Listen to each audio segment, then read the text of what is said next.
souris, nos menus, etc. Mais ça va venir. Voilà. Sur le forum, c'est pareil. Vous connaissez le principe d'un forum, forcément. On aimerait qu'il y ait un maximum de participation. Alors, on est parti sur 4 plateformes mobiles, mais on aimerait qu'à terme, ça en concerne plus. On a mis des forums sur BlackBerry, Bada et compagnie. Je ne sais pas si ça va beaucoup parler là-dessus, mais on verra bien. Et il y aura donc une liaison faite avec le wiki sur ce forum pour essayer de garder une relation et de pouvoir évoluer constamment, de faire évoluer les tutoriels. Voilà. Donc je crois que c'est tout ce qu'on avait à dire en fait, et puis on va laisser la place et puis Godin. Ok, merci. Toujours agréable de voir des étudiants qui bougent un peu avant la fin des études. Donc, pour aujourd'hui, dans un premier temps, on a Kevin Godin qui vient nous présenter sa librairie open source ACRA de gestion de bugs, de rapport de bugs. Et derrière, donc, qui est aussi notre sponsor pour cette soirée, c'est PayPal, qui vient nous présenter leurs outils pour Android, pour intégrer le paiement PayPal sur Android. Juste derrière, avant de partir, comme à chaque fois, au petit pot, au petit buffet qui vous attend avec quelques pizzas et quelques boissons, on aura un petit speech sur la vie de l'association, justement, et ceux qui seraient intéressés par nous aider. Et puis d'ici là, je laisse la place à Kevin. Bon courage.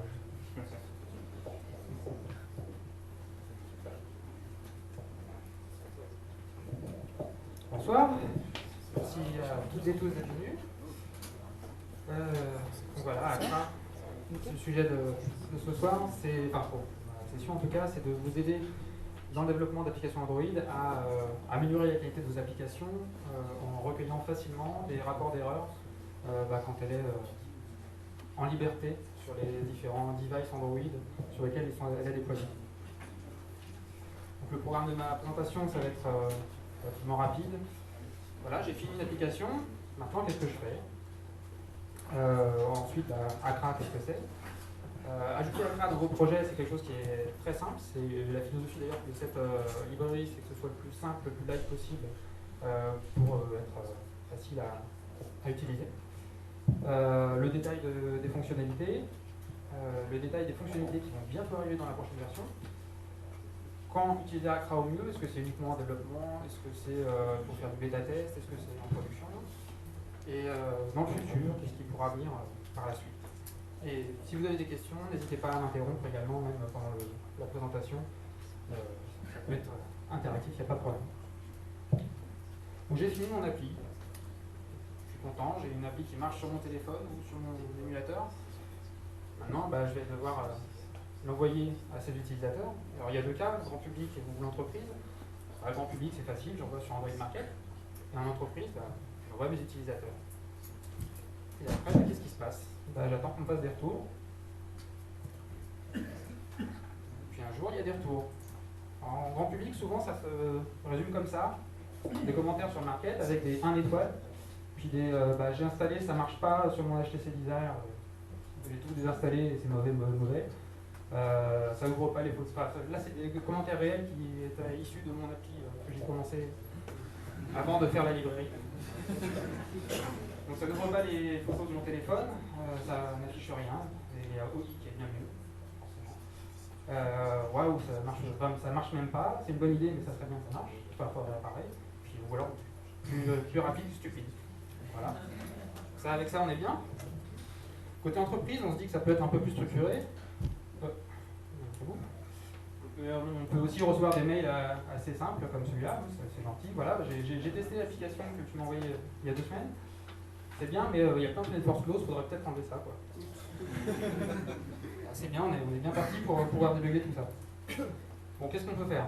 Grand public, déjà on ne peut pas répondre sur les commentaires du market Android. Donc l'interaction avec les utilisateurs, on ne peut pas faire grand-chose. Il y a des rapports d'erreur qui sont proposés par le market, mais qui sont uniquement depuis certaines versions récentes d'Android à partir de la 2.1 et qui donnent assez peu de détails. Je vais vous montrer d'ailleurs. Ça c'est la développeur console Android. on reçoit des rapports d'erreur. On peut aller voir un peu ce qui se passe, n'importe laquelle. Voilà. Ça, c'est un rapport d'erreur. Dessus, on a des infos assez limitées.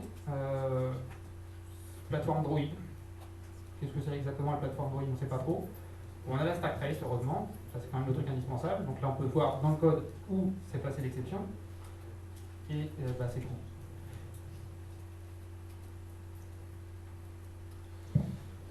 Et alors, comment ça se passe quand on est en entreprise? Le problème, c'est qu'on n'a même pas de market. Donc, les rapports d'erreur du market, on ne peut même pas les avoir. Il faut demander aux utilisateurs de nous expliquer comment ils ont fait pour planter l'application. Et éventuellement, leur demander d'installer une application spécifique qui va aller récupérer les logs pour les envoyer par mail. C'est un peu compliqué. Donc, on ne peut pas demander ça à tout le monde non plus dans les utilisateurs entreprises. Ce qui n'est pas très simple. Ou alors, il y a une possibilité qui est de développer un Uncode Exception Handler.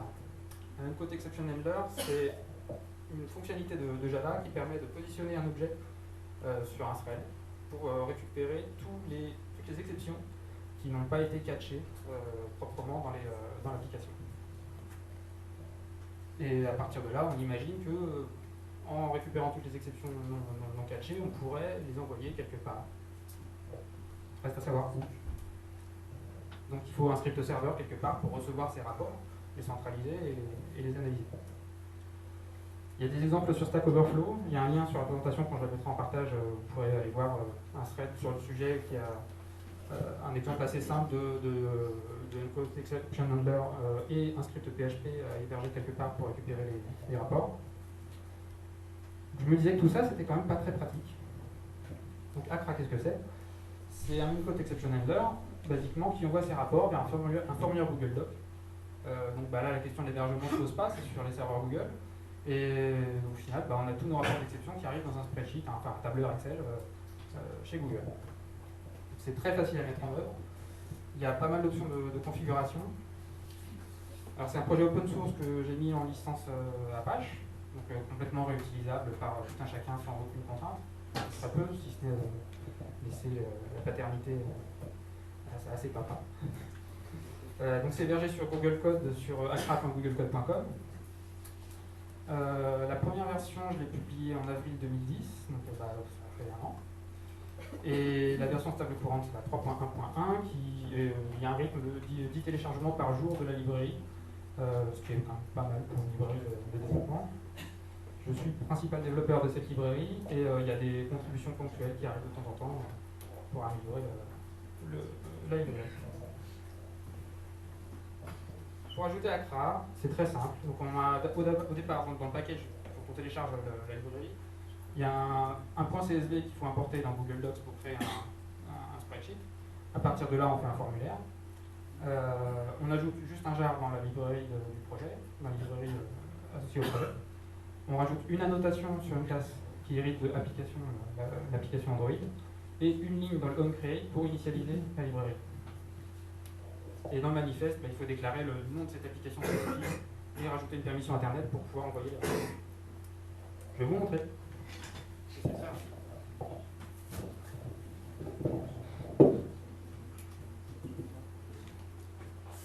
Là, moi, j'ai une application toute bête. Pour vous montrer ce qu'elle fait. Je vais l'avancer.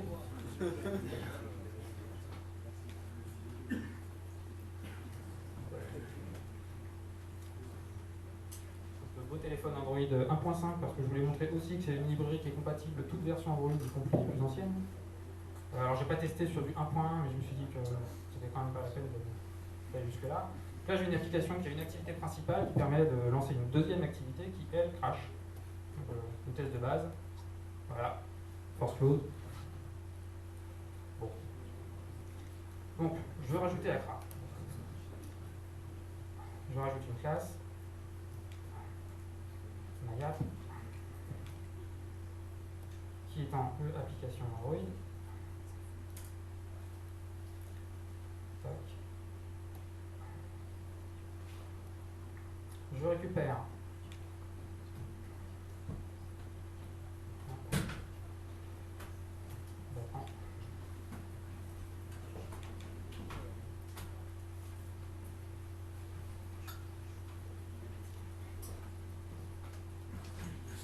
le jar que j'ai mis dans un coin là. Hop, je le rajoute dans ma librairie.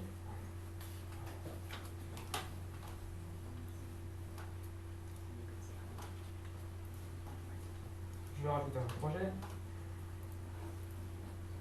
À partir de là, une annotation. Oh. Je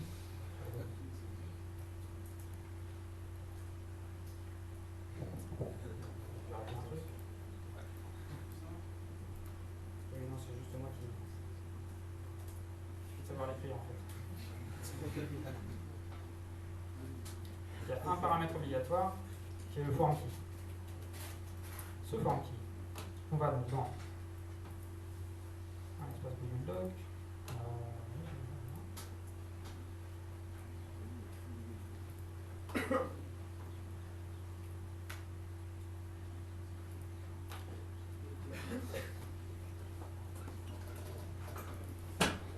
Juste un CSV pour initialiser.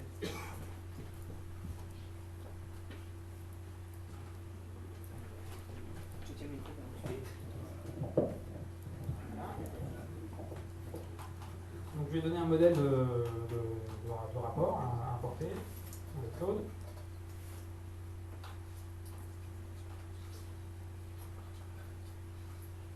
Le wifi est très rapide. Voilà. Donc voilà, basiquement, il a créé juste les en-têtes de colonne. Là-dessus, je crée un formulaire. Il reprend tout seul les en-têtes de colonne. Parfait.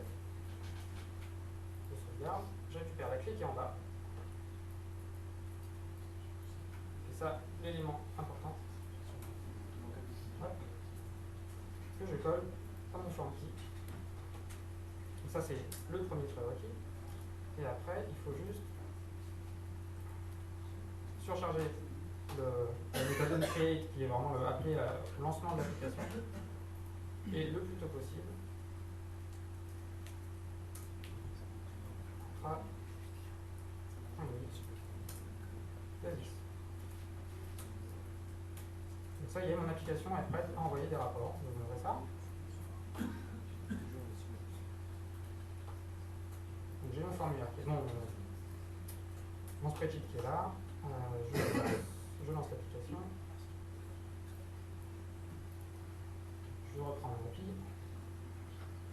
Il se relance. À partir du moment où j'ai une exception qui arrive, je devrais avoir ici apparaître.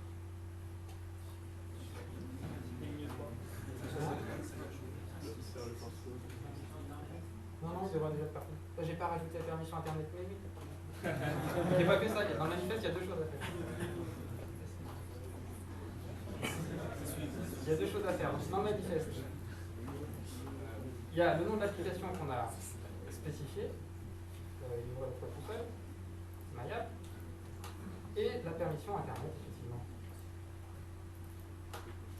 Normalement, alors sur le wiki du projet sur Google Code, il y a point par point, il faut suivre bien pour ne pas se rater. C'est assez facile. Donc voilà, ça c'est fait. Et on recommence.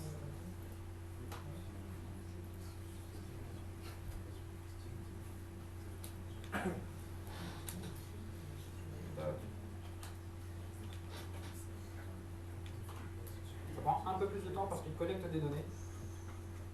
Et puis normalement ça ne devrait pas prendre tant de temps que ça. Le wifi de famille.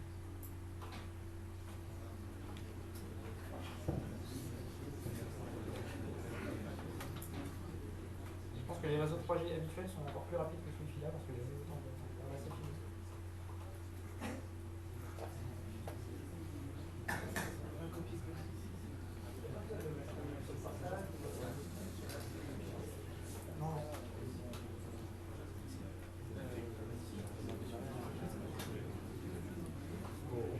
C'est l'effet des mots, je m'y attendais en étant.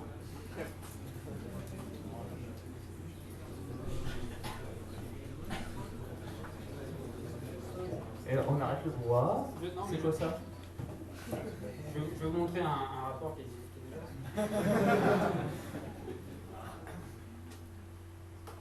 Alors, qu'est-ce qu'on a dans notre l'heure à laquelle c'est arrivé, la version de l'application, ça c'est le numéro de version de l'application au moment où elle a craché, différentes informations techniques, le package, le file path, le code model. Donc ça c'est intéressant parce que ça permet de savoir quel type de terminal tourner, sur lequel tourner l'application.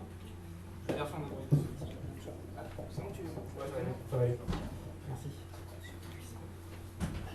Donc on a pas mal d'informations sur le build d'Android, même pour voir si c'est des ROM custom, sur la mémoire disponible sur le device.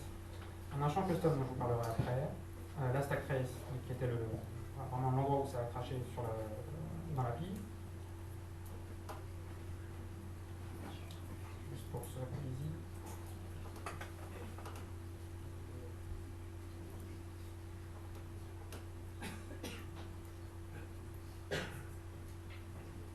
La stack trace. Et c'est à peu près tout dans cette version-là. Sachant que ça sera enrichi. Alors, ça c'est pour la démo. Normalement ça aurait dû marcher. C'est pas grave.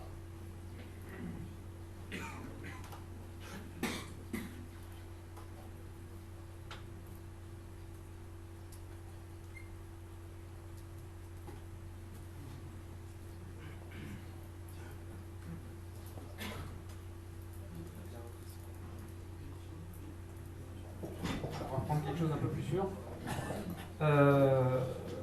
Donc les fonctionnalités. On a 3 modes d'interaction. Donc ce que vous avez vu là, c'est le mode silent, où finalement c'est invisible, mais normalement ça va quand même jusqu'à envoyer un rapport. On a quand même la fenêtre force close système qui arrive, et derrière, discrètement, on envoie un rapport vers Google Doc. Ça a en même temps, pour les devices qui ont la fonctionnalité d'envoyer des rapports vers la market Android, ça veut dire qu'on envoie un rapport même si la personne elle-même ne refuse d'envoyer le rapport Android. Ça peut être moyen par rapport à l'honnêteté vis-à-vis de l'utilisateur. Après, on a d'autres modes d'interaction qui sont le toast, où là on a juste un message qui apparaît, le toast Android en surimpression qui dit bah, voilà, que vous pouvez paramétrer avec un texte à vous, internationalisable, c'est une ressource Android. Qui prévient, bah voilà, il y a eu un crash, mais un rapport a été envoyé aux développeurs pour aider à résoudre le problème. Et on a un autre mode, je vais vous montrer, vous avez prévu ça. Donc ça, c'est le toast. Ensuite, on a un autre mode qui est notification, qui envoie au moment du crash une notification dans la barre d'état, avec pareil, icône et texte paramétrable par besoin. Donc la notification qui est ici, on appuie dessus, et à ce moment-là, un dialogue qui permet d'expliquer ce qui s'est passé, de demander un commentaire à l'utilisateur éventuel, puis du coup il refuse ou accepte d'envoyer le rapport. Tout ça, ça se paramètre toujours sur la même annotation report crashes, avec différents paramètres auxquels on fournit des identifiants de ressources qu'on veut affecter à chacun des différents modes. Donc on a le mode qui est un objet spécifique, une enum avec les 3 possibilités, et derrière des ressources qui peuvent même être optionnelles si on veut enlever certains morceaux de l'interaction pour alléger ou aller jusqu'au bout et demander toutes les infos. Qu'est-ce que c'est capable de faire encore? Ça peut aussi envoyer les rapports vers votre propre script serveur. Donc si vous ne voulez pas du Google Doc, vous avez déjà développé un script serveur, vous pouvez, via un paramètre de la notation, préciser une URL de destination du rapport, que ce soit HTTP, HTTPS, ajouter des traces spécifiques qui vont arriver dans le champ custom qui était vu tout à l'heure. Dans votre code, à des endroits stratégiques, vous avez placé des lignes error reporter.getInstance, custom data avec un libellé, une valeur. Vous mettez ce que vous voulez. Ça permet de vous tracer ce qui s'est passé dans le cheminement de l'utilisation de l'application. Il y a des items de shared preference qui permettent d'autoriser vos utilisateurs à activer ou désactiver l'envoi de rapport. Donc, comme ça, vous pouvez, au moment du toast, si vous préférez que votre utilisateur ait la possibilité de désactiver, vous pouvez dire vous pouvez aller dans les préférences pour désactiver les rapports. On peut envoyer des rapports manuels. Il y a certains cas où quand même on attrape proprement des exceptions et on se trouve à un endroit où on pensait ne pas être possible d'aller dans le code. Et dans ces cas-là, on aimerait bien savoir quand même ce qui s'est passé pour arriver à cet état-là. Donc dans ces cas-là, on peut appeler une méthode de l'error reporter qui va aller envoyer un rapport manuel. à l'initiative du développeur. Et même si vous avez configuré ACRA pour être dans un mode d'interaction avec l'utilisateur, pour débugger des cas précis du bug récalcitrant, vous pouvez utiliser le handle silent exception qui permet malgré tout d'envoyer des rapports discrets, même si vous êtes en notification toast ou notification par fenêtre dialogue. Les limites, ça ne gère que les exceptions, pas les ANR, c'est des application non-responding. Donc si vous avez une méthode qui prend trop de temps sur le thread de l'UI, vous avez le système au bout de 3 secondes qui prévient l'utilisateur que l'application ne répond plus et il faut l'arrêter. Enfin, on propose de l'arrêter. Donc ça, ACRA ne les gère pas. On ne peut pas les intercepter de cette façon-là. On peut se poser la question de la limite de capacité des Google Spreadsheets. Donc je me suis posé la question suite à une personne qui travaillait sur une grosse appli avec beaucoup d'utilisateurs qui m'a demandé des infos. Donc en fait les spreadsheets Google sont limités à 400 000 cellules, ce qui en version 3.1.1 de ACRA permet d'avoir 14 000 rapports dans un même tableau. Ça laisse le temps entre temps d'aller nettoyer un peu ceux qu'on a déjà traités. Et ce qui est souvent demandé aussi, c'est d'avoir un mode avec directement le dialogue plutôt que de passer par l'étape notification. Mais il se trouve qu'au moment du crash d'une application, le système place le thread courant dans un mode assez particulier qui ne peut plus créer d'autres activités. Donc là, je n'ai pas trouvé de moyen d'implémenter ce nouveau dialogue au moment du crash. Et donc c'est par le biais détourné de la notification finalement que j'ai réussi à émuler à peu près ce fonctionnement. Alors il y a des travaux en cours encore, avec plus de souplesse dans l'envoi vers des scripts perso. À l'heure actuelle, le nombre de paramètres qui sont envoyés à un script perso suivent le libellé des inputs du formulaire Google Doc, donc c'est pas super clair. Donc il y aura la possibilité dans la prochaine version d'avoir des noms de paramètres en poste qui sont représentatifs du contenu de chaque variable. Support d'authentification HTTP basique, si vous préférez que votre formulaire ne soit pas ouvert à tout le monde, vous pouvez mettre des identifiants. L'envoi par email, c'est quelque chose qui a été demandé pour les applications qui n'ont pas forcément besoin de la permission Internet, sur laquelle ils veulent quand même avoir la possibilité de faire envoyer des rapports par les utilisateurs. Et donc ce qui se passe, c'est que le rapport est constitué, est transmis à un client mail via un intent Android. Donc l'utilisateur choisit un client mail, il y a le contenu du rapport qui apparaît dans le corps du mail, et il n'y a plus qu'à envoyer pour que ça parte chez le développeur. Et dans ce cas-là, le contenu du rapport est paramétrable, on peut choisir les champs exacts qu'on veut pour ne pas avoir des rapports de 20 mètres de long envoyés dans l'email. Il y a une nouvelle API qui va permettre de même développer vos propres envoyeurs de rapports. Si vous avez des choses à faire avec le rapport, n'importe quoi, une API toute simple qui s'appelle Report Ender avec un handle report, je ne sais plus comment j'appelle la méthode, qui vous fournit toutes les infos du rapport et vous pouvez en faire ce que vous voulez. Donc après, vous pouvez plugger ça sur un système que vous avez développé chez vous, tout est ouvert. Il y aura plus de données envoyées, avec la limite de si on en rajoute trop, il faut faire attention, donc tout ça est optionnel, notamment le logcat complet.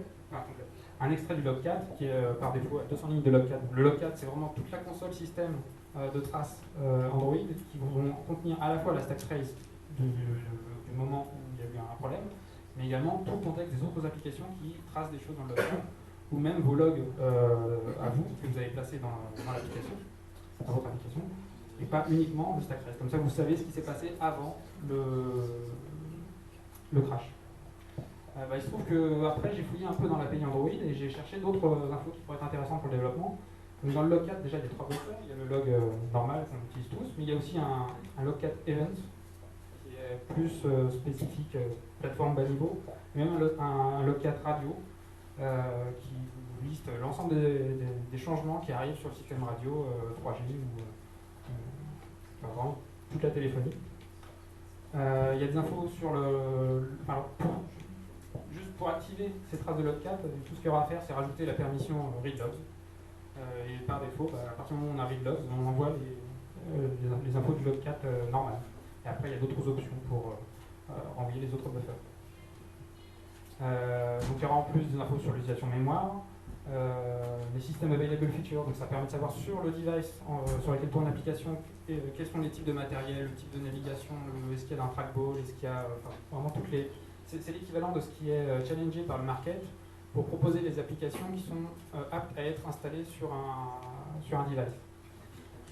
Les package stats, c'est les informations d'espace pris par votre application. L'environnement, ça va être tout ce qui est relatif au SD card, au file storage externe. Le Dropbox Manager, c'est un nouveau système de log bas niveau qui a été introduit dans la version 2.1, je crois, Android, sur lequel j'ai repéré dans les sources Android des tags qui ont été utilisés pour... là, ça va être vraiment pour ceux qui aiment bidouiller. Les settings aussi, qui vont permettre notamment de récupérer tous les paramètres qui sont gérés, qui ont été réglés par l'utilisateur par rapport à son téléphone et qui ne sont pas accessibles programmatiquement. Typiquement, c'est Wi-Fi activé, pas activé. Dedans, il y a aussi l'Android ID qui est intéressant, qui permet d'identifier une instance, une installation spécifique d'un téléphone. Donc, si vous voyez revenir des crashs avec tout le temps le même Android ID, c'est que c'est le même utilisateur qui est en train de faire les tests. Ou en tout cas de cracher. Il y a une option aussi pour permettre à l'utilisateur de fournir son adresse email pour être recontacté. Soit via des chats préférences, soit via la dialogue d'envoi de rapport. Il y a aussi le Unique ID, si on fournit la permission Read Telephone State à l'application, on sera capable de renvoyer le Unique ID qui identifie un device donné.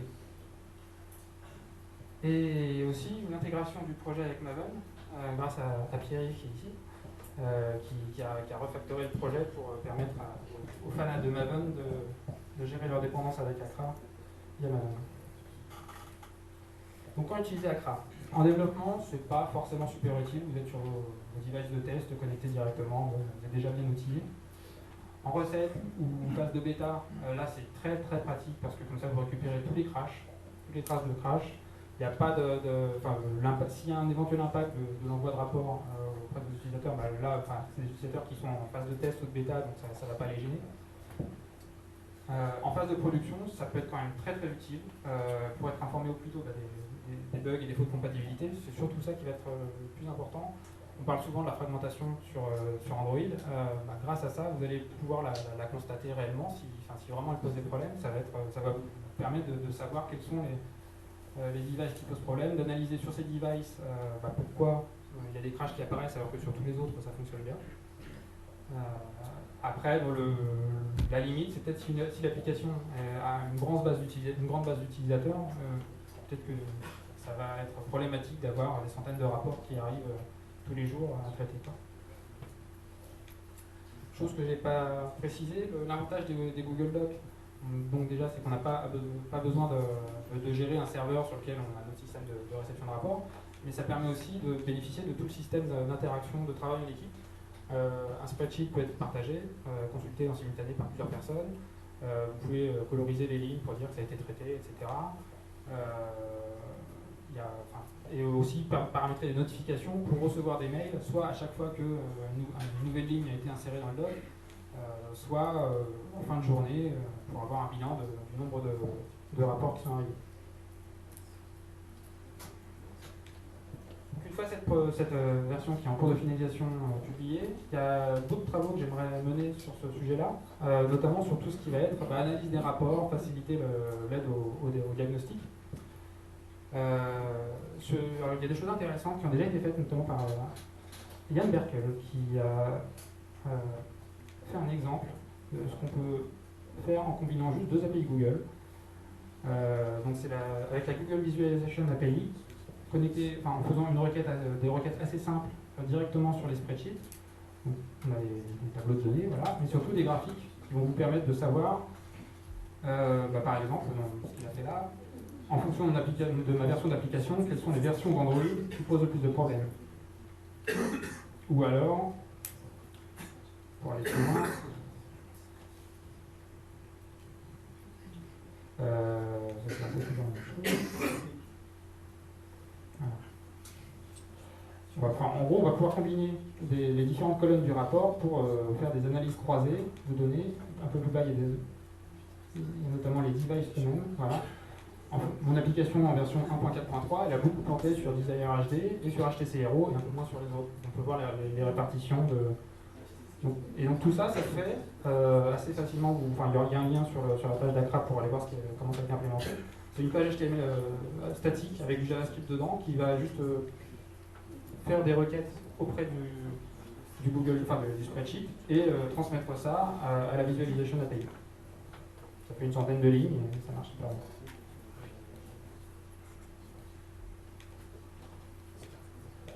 Donc après, ce que j'aimerais essayer de travailler, c'est manipuler les rapports, faire des croisements éventuellement entre différents rapports qui viendraient d'applications différentes, implémenter des systèmes de visualisation de rapports qui extraieraient les données pour les présenter de façon un peu plus visible avec un lien vers le code si vous utilisez un repository de code physique, des choses comme ça.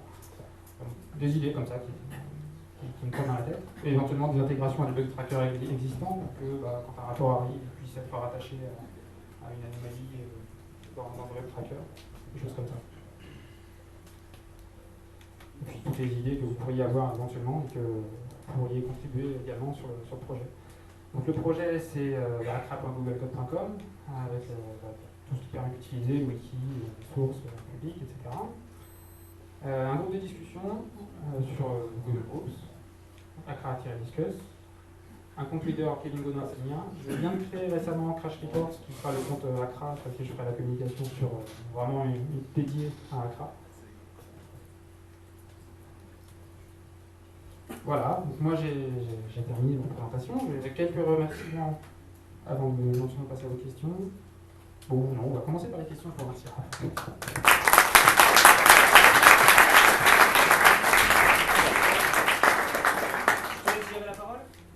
Ouais, donc est-ce que vous avez des questions? Du coup, il va peut-être falloir faire passer le micro ou... Ouais, non, enfin, qui parle fort? Faut parler fort. Je répéterai la question. Parmi les notifications, si on met en mode l'utilisateur peut mettre un message, oui. Ça va dans quelle colonne? Parce que la custom, ce que j'ai compris, c'est pour une autre... Ouais, alors là, comme ma démo a foiré, j'ai pas forcément plus une version réelle de rapport. Il y a une colonne dédiée, user comment, et voilà, ça va dedans. Effectivement, le custom, c'est pour tout ce qui est l'association clé-valeur avec le site custom data que j'ai montré aussi par ailleurs. Ok, et ce que permet l'API visualisation de Google, c'est déjà possible, il me semble aussi dans Google Spreadsheet. Ouais, alors il y a certainement moyen de faire des choses directement dans le spreadsheet. Mais j'ai jamais eu le temps de creuser plus que ça, effectivement. Mais ça faisait partie des choses que j'aimerais creuser aussi. On ne peut pas tout faire à la fois. D'autres questions? Ouais. Pardon? Oui, il se trouve qu'en étant placé sur l'objet application, finalement, j'ai constaté que les threads qui étaient dérivés par la suite conservaient le uncaught exception handler. Donc finalement, ce n'est pas appliqué uniquement sur le thread, le premier thread qui vient, le thread de UI, mais également sur les threads qui seraient générés par des async tasks par ailleurs. J'ai une question, est-ce que vous rendez bien la main aux autres uncaught exception handlers, je pense vraiment à plus d'outils d'analytics.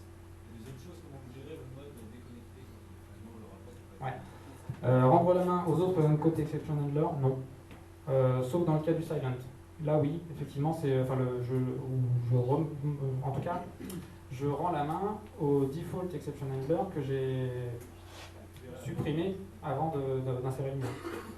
Et donc la deuxième question, le mode déconnecté, dans ce cas-là, le rapport est gardé dans un coin et au prochain lancement d'application, on va essayer de le renvoyer. Ou au prochain envoi de rapport.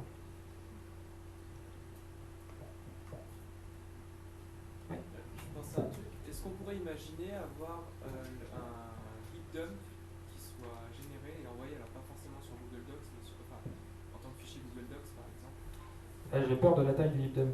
Ouais, c'est intéressant. J'y ai pensé à un moment donné, je me suis dit quand même, là, ça va faire un peu gros. Enfin, déjà, les log4, il faut en limiter la taille parce que là, on a vu dans des conditions de réseau très mauvaises que ça a pris du temps à essayer d'envoyer un rapport. Et il a fini par pas arriver.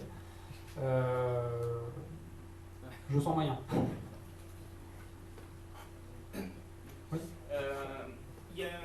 fonctionnalité qui est sympa pour les projets open source, c'est le Easy Library d'Android. Est-ce que ce qui permet de facilement changer le code en fonction de son utilisation, est-ce que ça va rester sur un point jar ou à terme ça peut être intéressant? Non, j'ai pas utilisé les fonctions de projet Android Library. Je voulais que ce soit vraiment le truc le plus simple possible. On prend un jar, on le pose dans un coin, ça marche. Après, tout ce qui était justement, quand j'ai commencé en plus, je crois que ça n'existait pas encore les projets Library.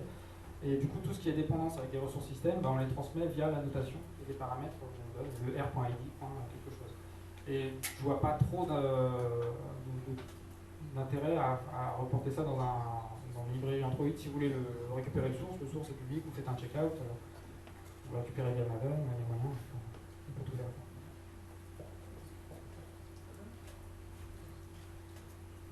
Nous, du Bulldog, 94 000 rapports. Oui. On oublie les suivants, ça va être rare. Bah, vous en faites ce que vous voulez en fait. Je sais pas ce qui se passe quand les 14 000 arrivent. J'ai pas testé. Je pense qu'il serait plus sain de faire un peu de ménage et de les transférer dans un autre rapport si on arrive à ce niveau-là. Autre question? Ok. Merci. Donc.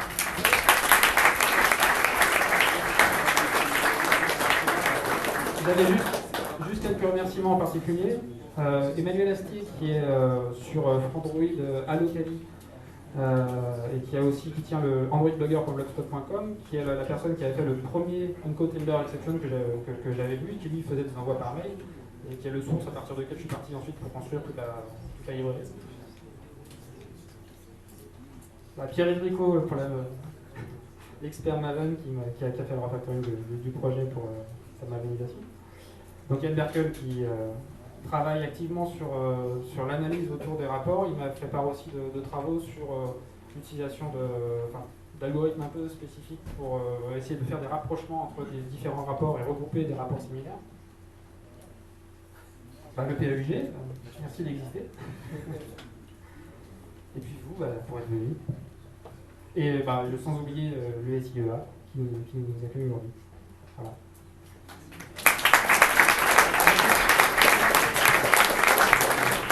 Alors voilà, j'invite Paypal à s'installer. Pendant ce temps, je vais meubler un peu. J'avais un truc à dire que je viens déjà de manger. Mais en tout cas, super présentation qui colle bien avec l'état d'esprit. Une des premières envies qu'on a, je pense, sur le POC, c'est de faire des applications toujours meilleures. Donc là, ça va vous aider à faire des applications toujours meilleures. Et puis donc la présentation suivante, c'est plutôt sur le côté, faire des applications avec toujours plus de fonctionnalités et de capacités. Donc ça, on est direct dedans.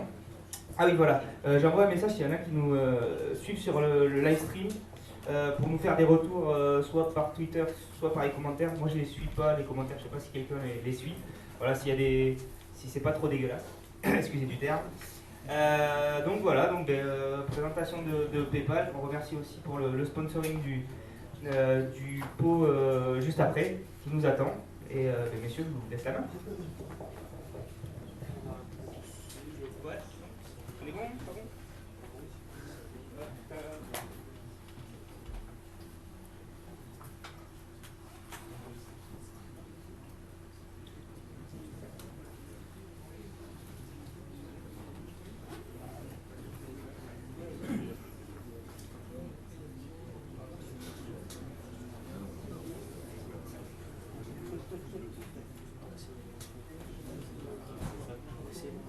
Pourquoi il faut toujours que la fonction de multi-écran pose problème?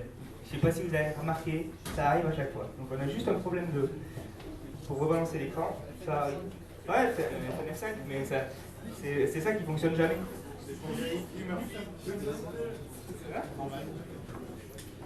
Bon, mais en attendant, tiens, je vais lancer le premier jeu concours. Vous allez jouer malgré vous.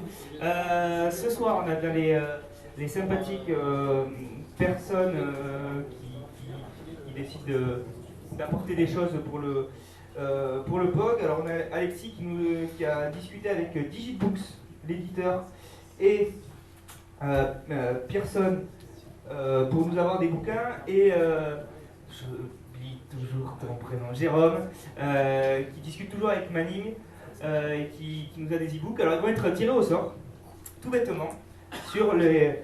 ils ont déjà été tirés au sort. Oh, tu es très fort. Alors, roulement de tambour, c'est bon. Alors donc on a... On a donc 5 bouquins que je vais donner, hop là on va les empiler, et le 6e ça sera Manning. C'est Manning, je mords pas. Manning. Alors, donc le premier, donc développer des applications professionnelles avec Android 2. Pour ceux qui ne connaissent pas, il a été rédigé par Reto Meyer, qui est Google évangéliste, si je ne dis pas de bêtises. Et voilà, gros niveau, on ne démarre pas sur Android avec ça. C'est plutôt pour continuer à maîtriser Android. Alors, donc, dans l'ordre, ah ben il est là, Johan. Donc, on va le tirer à l'auteur. Alors, le deuxième. Je prends dans l'ordre les noms qui ont été tirés. Alors, ça a été fait donc, sur la liste des inscriptions. Donc, ceux qui se sont inscrits en ami de quelqu'un, je suis désolé, je ne les ai pas. Ceux qui ne se sont pas inscrits, ça vous apprendra à vous inscrire. Et ça a été fait avec random.org. J'aime bien le site, il est marrant. Alors, Waf. Ah, voilà, des prénoms que je vais écorcher. Wafa Benelkadi. Ah non, c'est quelqu'un. Oui. Bon, mais non. Donc je refais l'appel au cas où. Wafae Benelkadi. Non. Bon, mais alors suivant. Didier Sanchez. Ben voilà. Parce que t'as levé la main, c'est juste avant. Ou ton pote. Bon. Il faut se lever pour venir le chercher.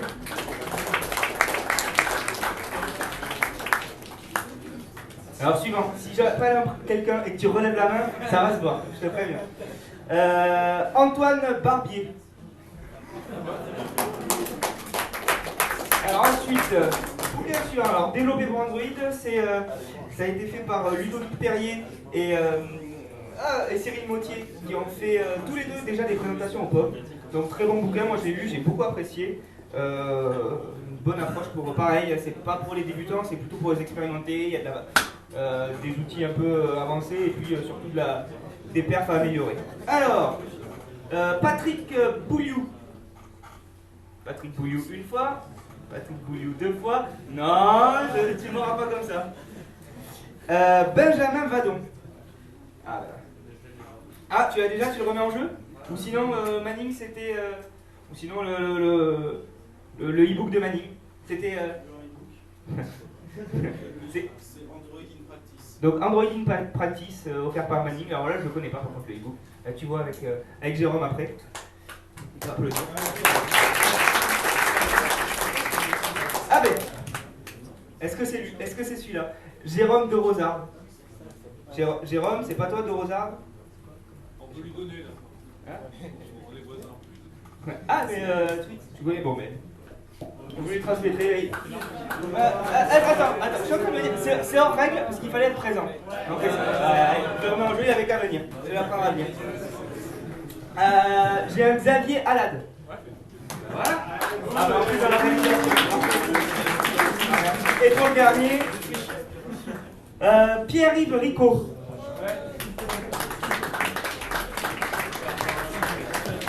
Bon mais félicitations à tous. Donc si vous avez comme ça des petits lots à faire gagner, n'hésitez pas à venir les faire gagner. On les distribuera comme ça sur les inscriptions.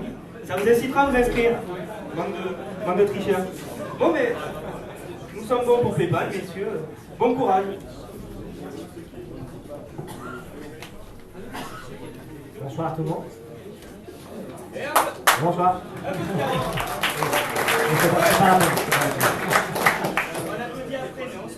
Exactement. Alors, uniquement une brève introduction, après on va faire la présentation pour PayPal. Donc, je suis Corrado Tomassoni, je suis responsable de la communauté de développeurs pour PayPal en Europe. Je voudrais la première chose remercier Stéphane pour la possibilité de venir ce soir pour vous présenter la nouvelle plateforme de PayPal et la possibilité d'intégrer dans l'application Android PayPal comme moyen de paiement. Et maintenant, PayPal a ouvert la plateforme en 2009 et maintenant possible d'intégrer dans l'application Android et en application basée sur iPhone, iPad, PayPal comme moyen de paiement. Et je pense que cette fois, on irait avoir la possibilité de donner de PayPal pour intégrer PayPal comme moyen de paiement. Et après, une PayPal Developer Challenge qui a été ouvert dans le mois de mars et ouvert jusqu'au 14 de mai et qui donne beaucoup de possibilités pour les développeurs pour gagner des argent pour une façon et pour une autre façon pour avoir des activités de marketing, de co-marketing et de PR avec PayPal. Je laisse la parole à Okun. Bonsoir, je suis Okun. Moi aussi je parle français avec un accent. J'espère que vous me comprenez tous. Je travaille PayPal depuis plus d'une année. Je suis le contact technique de grands comptes et de partenaires pour mettre les solutions PayPal sur leur site. Mais je suis aussi un évangéliste pour l'innovation et je travaille vraiment très près des développeurs et des startups pour construire des projets d'innovation. Malheureusement, je ne suis pas aussi un bon développeur que vous, mais là, on essaie de vous aider avec peut-être quelques idées. Donc, je voudrais commencer la présentation avec un petit vidéo que nous avons fait. Toujours j'ai des programmes.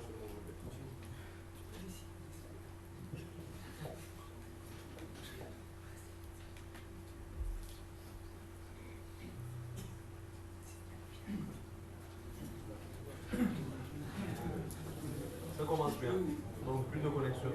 En fait, cette vidéo, ça montrait une utilisation.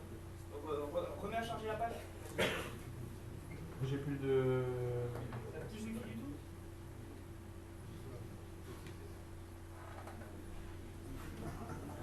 Aïe aïe. On va avoir quelque chose. Ah. Voilà, ça arrive. Ça allume maintenant, désolé.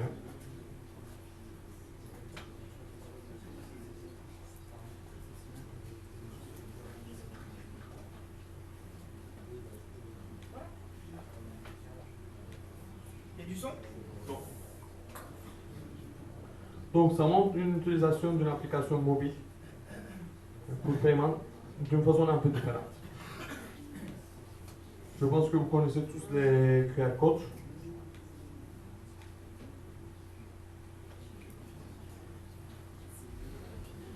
Donc, en fait, l'idée, vous scannez le QR code avec votre application iPhone ou Android. Et au moment où vous scannez le QR code, vous allez être redirigé à PayPal pour faire le paiement et vous allez acheter ce produit dans un monde offline. En fait, je vous montre cette vidéo plutôt pour vous donner une idée que pour le moment, l'utilisation, ça change. Il y a 5 années, on ne pouvait pas penser à une utilisation comme ça parce qu'on n'avait pas les devices et les appareils comme ça.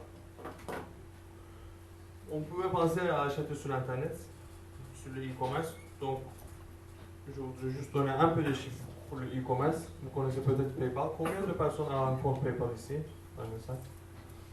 Pas mal. Donc, je vais passer ces informations très rapidement, ne vous inquiétez pas. En fait, globalement, il y a 224 millions d'utilisateurs et en France, il y a plus de 10 millions d'utilisateurs. Ça date un peu cette présentation. Ça veut dire qu'il y a un tiers de cyberacheteurs qui utilisent PayPal. Donc, si vous faites une application, vous développez une application, il y a un tiers de cyberacheteurs au moins, ils peuvent payer par leur compte PayPal. On a lancé, comme Corrado a dit, on a lancé notre plateforme qui a le plus cool domain name de l'histoire, je pense, x.com. C'est tout. Et nous, on voit bien qu'il y a un bon écosystème de développeurs partout et nous ne sommes pas les seuls à voir. Vous pouvez développer des applications pour Google, pour Facebook, pour Twitter, en fait, pas pour, mais en utilisant les services et les API. Nous aussi, on a publié nos API en fait. Je voudrais aussi parler un peu de e-commerce, parce qu'en fait, comme on a dit, on peut vous aider sur la monétisation de votre application. Le e-commerce, grandit énormément et ça grandit très très rapidement. Voici les chiffres en fait. Et on pense qu'en 2012, on va approcher à 500 millions de milliards de volume. Je peux vous dire qu'en expérience eBay, et de 2009 à 2010, le volume de transactions sur l'application eBay, ça a triplé. Et il y a une vitesse énorme. Je peux vous dire que c'est comme le début de e-commerce il y a 10 années ou 12 années. Là, en ce moment, ça a commencé, ça se passe. Et là, vous avez une chance d'être l'un des premiers joueurs. Malheureusement, en 2013, en 2014, ça serait déjà un peu trop tard. Mais maintenant, vous pouvez prendre l'avantage d'être dans les premiers.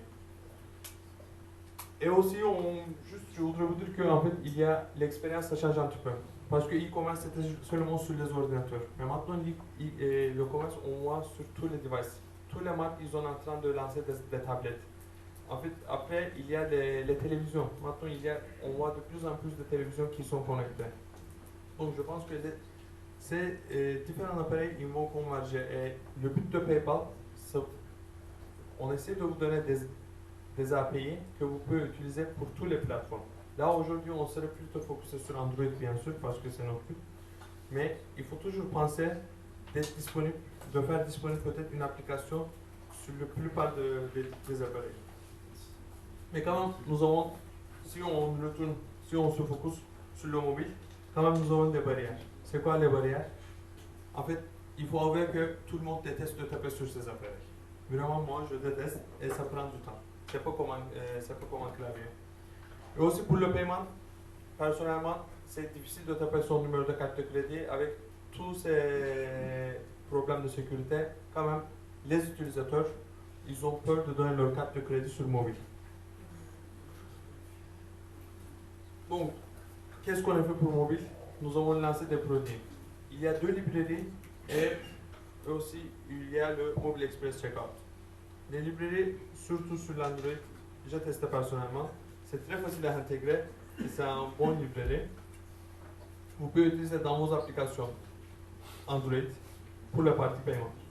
Il y a aussi Mobile Express Checkout que vous pouvez utiliser dans le mobile site. Parce que c'est toujours une question, est-ce qu'à long terme, est-ce que les mobiles sites ils vont survivre ou les applications? On ne sait pas la réponse pour le moment. Nous, en étant PayPal, on n'a pas de choix. On nous supporte dans tous les deux. Ça, c'est le capture d'écran de Mobile Express Checkout. Vous êtes sur le site marchand. Après, vous allez être redirigé à PayPal. Et là, sur cette page-là, le client il va entrer son email et son mot de passe. Il va choisir sa méthode de paiement, son adresse de livraison et il va cliquer sur Pay Now pour finaliser sa transaction. Ça, c'est notre librairie qu'on a lancé. L'interface pour l'utilisateur final, c'est la main. Vous pouvez utiliser les différentes fonctionnalités de Adaptive Payments que je vais parler tout à l'heure. Je pense que c'est toujours plus facile d'entrer une adresse email ou même un numéro de téléphone avec une adresse PIN. C'est toujours plus facile que d'entrer les informations de carte de crédit. Et aussi l'avantage de PayPal en fait, en étant développeur, vous pouvez obtenir par exemple l'adresse de livraison ou les informations d'un utilisateur. Ça veut dire que dans ce cas-là, vous pouvez vraiment optimiser l'entrée des informations, la saisie des informations sur votre application. Je pense que tous d'accord que les gens en général n'ont pas. Vous pouvez utiliser bien sûr pour les donations aussi. En fait, surtout en Angleterre et aux États-Unis, on voit beaucoup que PayPal est utilisé beaucoup pour les donations. Je pense que ça va grandir en France aussi. Et là, comme je vous ai dit, pour l'utilisateur final, il n'y a pas de grande différence entre Mobile Express Checkout et librairie parce qu'on essaie de proposer la même expérience pour que l'utilisateur comprenne très bien qu'ils sont sur PayPal. Là, je voudrais juste parler brièvement des modèles qui sont créés pour les développeurs. Ça s'appelle Adaptive Payments. En fait, PayPal a été créé en 1999. Après, ça a été racheté en eBay en 2001. Et la philosophie de PayPal, c'était très facile. Il y avait une personne qui envoyait l'argent et l'autre personne qui recevait. C'était ça. Mais du coup, il y a 2 années, il y a un autre besoin qui est né. En fait, les développeurs. Les développeurs, ils veulent fournir des plateformes, mais ils ne veulent pas prendre les responsabilités de paiement et ils ne veulent pas toucher au fond, mais ils veulent proposer d'autres solutions. C'est pour ça qu'on a introduit parallel payment et chain payment. Par exemple, dans le cas de chain payment, on peut penser que vous lancez une plateforme et après vous lancez une plateforme de musique par exemple et vous avez des différents fournisseurs, mais l'utilisateur final vous paye et pendant la même transaction vous payez aussi vos fournisseurs. Ou aussi, vous ne voulez pas toucher de l'argent, mais vous pouvez faire seulement un appel à payer pour que l'utilisateur paye directement à vos fournisseurs. Ce sont les différents modèles possibles. Et ça, c'est notre site web, x.com. Vous pouvez aller, vous allez voir toutes les informations dedans. En fait, vous pouvez télécharger les librairies. Et j'ai une petite vidéo qui n'est pas connectée. Ça, c'est mon application test. C'est vraiment moche, je sais, mais c'est juste pour montrer que l'expérience utilisateur, comment ça se passe. Je ne suis pas un bon développeur du tout et ça m'a pris 10 minutes d'intégrer à mon application. C'est vraiment très facile d'utilisation de librairie. Vous pouvez télécharger à partir de x.com. Vous allez trouver dedans la documentation. Vous voyez, l'adresse de livraison, je peux changer. Le funding source, le source d'approvisionnement, je peux changer aussi. Et cette adresse de livraison, grâce à un callback, vous pouvez obtenir dans votre application en fait. Vous allez trouver dans une documentation qui explique tous les paramètres, etc. Et aussi un exemple d'application de pizza que vous pouvez tester sur votre simulateur et que vous pouvez voir.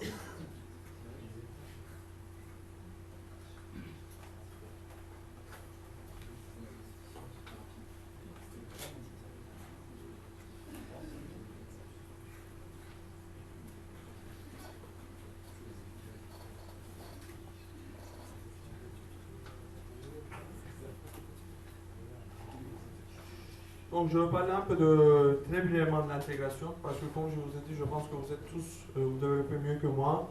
Je pense que vous allez vous intégrer, vous allez vous adapter plus rapidement que moi. En fait, c'est un ami qui m'a filé, c'est un collègue qui m'a filé ces lignes de code et il m'a dit à la dernière minute que ce code en fait ça ne compile pas. Donc s'il y a des erreurs, je ne suis pas responsable. Donc, il faut initialiser les librairies avec cette méthode. Ne vous inquiétez pas, dans les librairies que vous allez télécharger, le code se compile. Ça, j'ai testé personnellement. Après, il y a 3 environnements possibles. C'est live, bien sûr. Sandbox, en fait, c'est notre environnement de test qui est tout à fait pareil que l'environnement de production. Ça vous permet de faire vos tests. Et aussi, environnement non, ça vous permet de développer quand vous êtes déconnecté. Bien sûr, il faut mettre à jour le manifeste, comme la plupart des applications, la plupart des librairies d'Android. Et vous avez des différentes possibilités de boutons. En fait, l'application, la librairie va vous générer un bouton que vous allez mettre dans votre application. Ça peut être Pay with PayPal ou Donate with PayPal. Bien sûr, c'est localisé en français. Payer avec PayPal ou pour la donation. Je peux me souvenir de la... Donc après,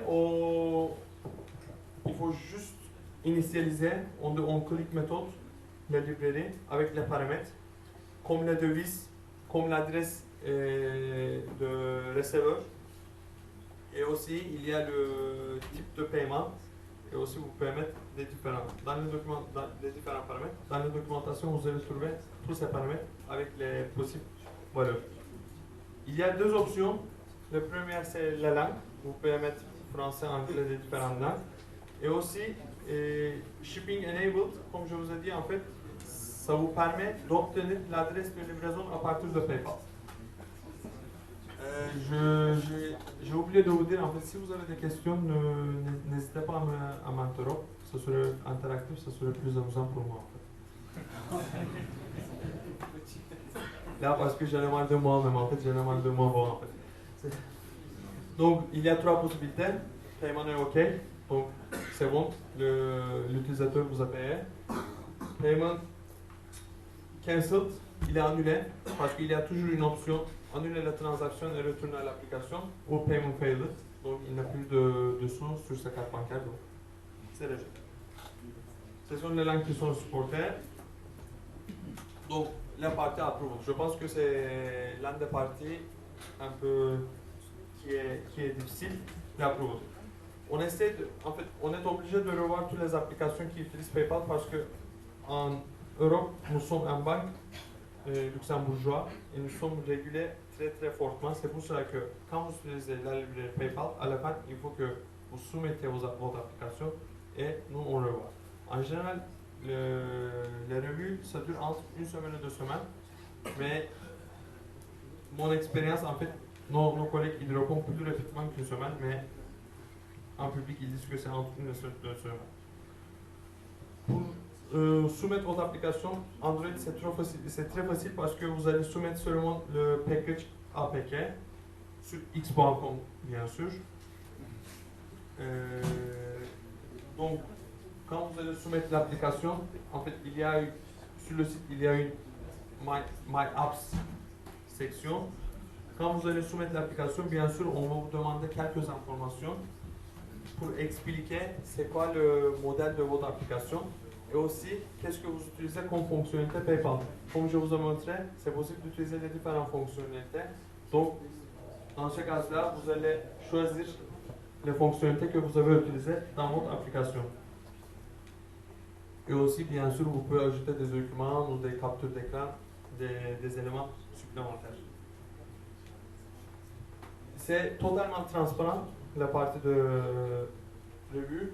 Vous pouvez connecter à x.com, vous pouvez voir l'état de revue de votre application. Bien sûr, si notre équipe a des questions à vous poser, ils vont vous contacter directement par votre